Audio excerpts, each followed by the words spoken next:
completely. Woo-hoo-hoo! Yeah, way shot. 2014 Can-Am Outlander XT again. 500. We got the front drive shaft replaced, and it's making noise out the rear. And so we'll jack it up, take a peek.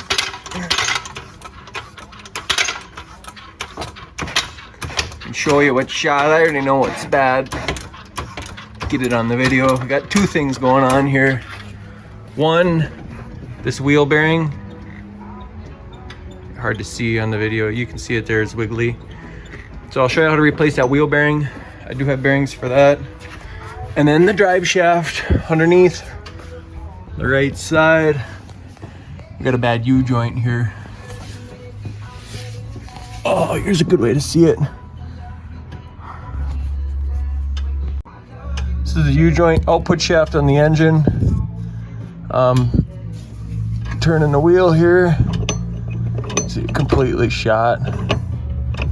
You can get that whole shaft with both U-joints for like 80 bucks.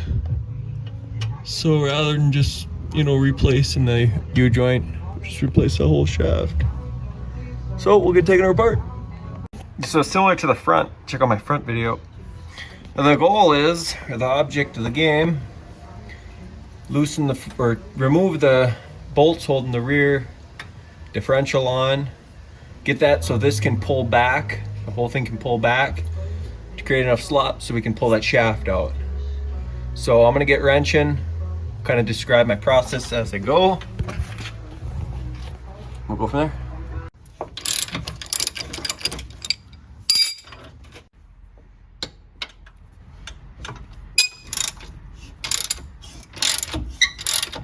Yeah, I don't believe this hitch was factory like this.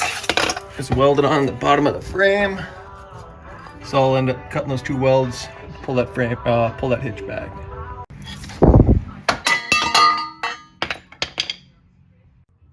By the way, that was cracked. Not by me. Then we will remove these 4 bolts to pull this whole back plate off, and then loosen and remove the bolts holding the differential on.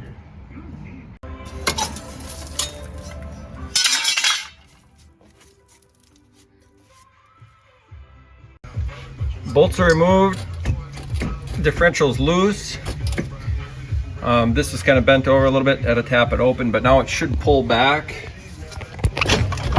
like that. And then we'll just work on wiggling the shaft off either from the motor side or from the diff side and get it apart. I took the wheel off because I got to do the wheel bearing anyways, but it does help accessing those bolts for the diff. Took the seat off, took the side panel off, removed the bolts for the footwell, pulled it back so I can access the bolt holding this front yoke on.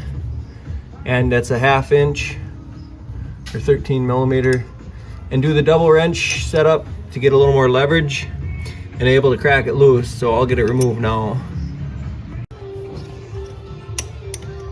Helpful to use the box end and just keep working it. Have fun yet?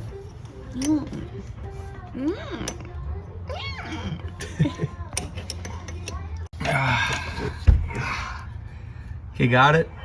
That's the front one. Now we'll get the back one out. So due to the angle of the dangle, took this left wheel off. Actually, with the angle, the way the drive shaft is, you can see it's a lot easier to get to it from the left side. If you're standing at the back of the wheel or looking forward, it's on the left side. A lot easier to access. So same thing like before, put a couple wrenches on there, crack it loose, take it all the way up. Well, this was much easier to get than the one on the front. So I got that guy off. So the shaft should be at a point now where it can pull apart. Either pull the diff back, wiggle it, tap on it with a hammer, but we should be able to get the shaft out at this point.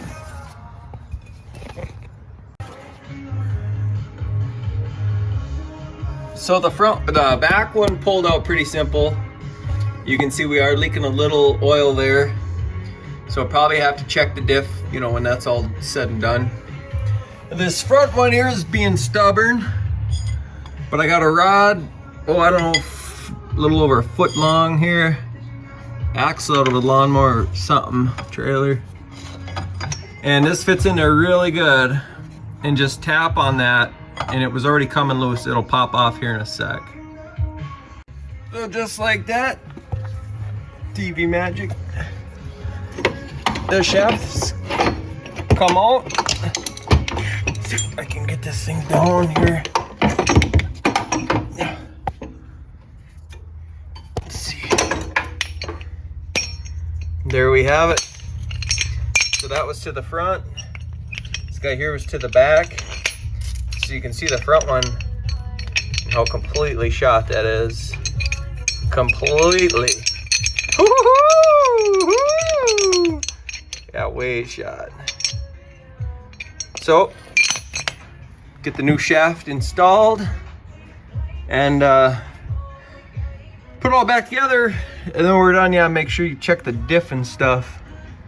I can kind of try and do that.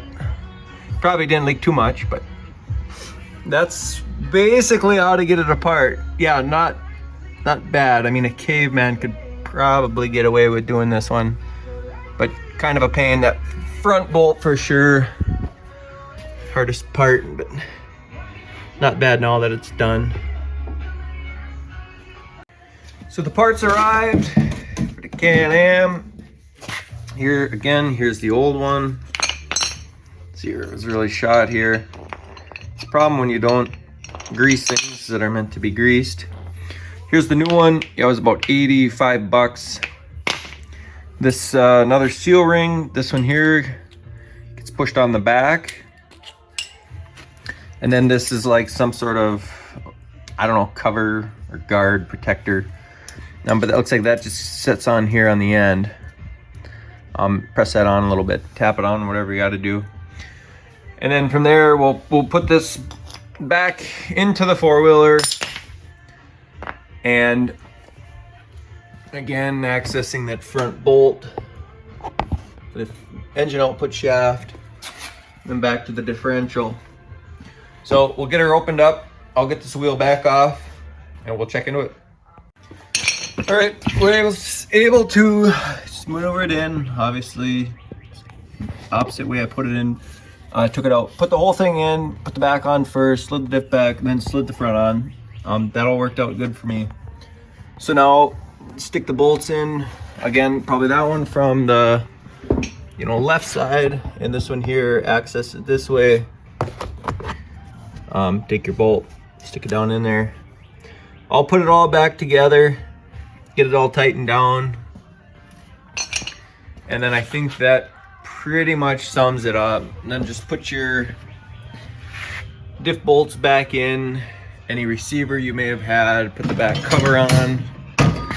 Here's the hitch that was taken off. Here's that back cover, bracket, license plate you might have. And then that should pretty much wrap it up. Did the wheel bearing on this. You can see videos for that guy. Should pretty much be it.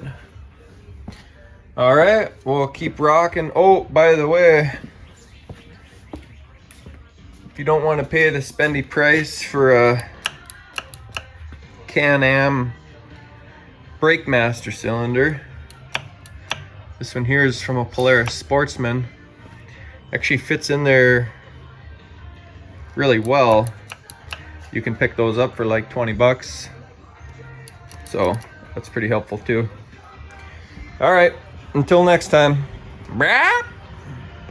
So I kind of had the shaft in there. I was gonna start putting this front bolt in the front. And The other one being all wobbled out was actually easy to get the bolt out. This one, the bolt doesn't really fit well, you know, in there now that it's together. So what I'm thinking is I'm gonna pull it off the engine side, get the bolt in first, then slide it on the shaft. And we'll try and do something similar for the back. I think with the angle on the back from the left side, you know, if you can angle the shaft enough, get the bolt started, and then put the drive shaft on the splines of the differential, then I think that'll work. Then you'll be able to get your wrenches in there and get it tightened up.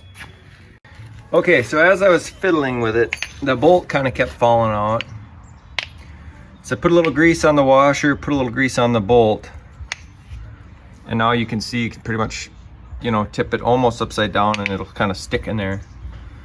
So I'm gonna do that.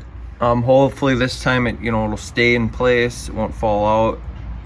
Obviously, if you had help, you could do it, but sometimes when you're out in the garage, you're doing things by yourself. So we'll try this to hold it, see how it goes. After about 15 minutes of farting around, trying to get their angles right and get it set in place, got it started with my fingers. So I'm tightening her down now. The back's just, hanging right now. It's not installed. You get the front in, and then we'll go and move to the back. Just like pulling the old shaft out, take the wheel off on the left side. It's a lot easier to get in. You can get the bolt started, set in place, and then from there, set it up in the diff. So it's helpful to rotate, with the back end jacked up, rotate the drive shaft. You could have the front wheels off the ground and do it that way, or just kind of roll it. That's what I did here. And then, everything's all loose on the back. And just kind of pushed it in there. This one was real easy to get with my fingers, not too bad of a job. So then tighten this one down.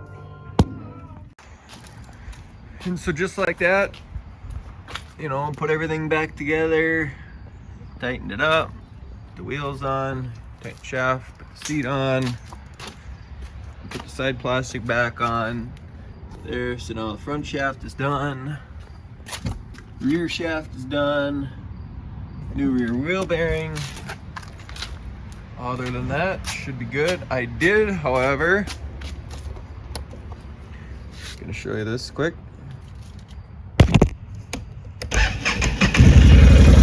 Take it for a spin. Now we have a new issue I can dive into.